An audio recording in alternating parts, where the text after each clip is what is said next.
Je suis avec le sergent-major Michel Cumer à l'unité routière et nous allons parler du comportement sur la route des deux roues. Bonjour Michel. Bonjour Aline.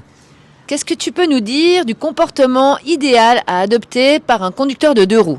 Il y a certaines règles à respecter. Déjà, il faut allumer ses phares pour qu'on soit bien visible. Il faut respecter les règles de la circulation routière. Il faut avoir un comportement qui est relativement doux en moto. Je dirais qu'il faut anticiper énormément. Il faut vraiment que le regard soit à droite, à gauche. Quand il pleut ou quand la route est mouillée, quand il y a du gravier, le comportement des pneumatiques sur la route n'est pas le même.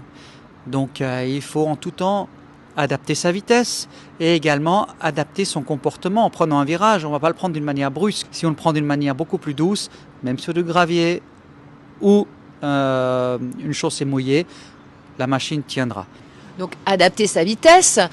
En parlant de vitesse, les excès de vitesse sont quand même lourdement sanctionnés. Jusqu'à quel risque?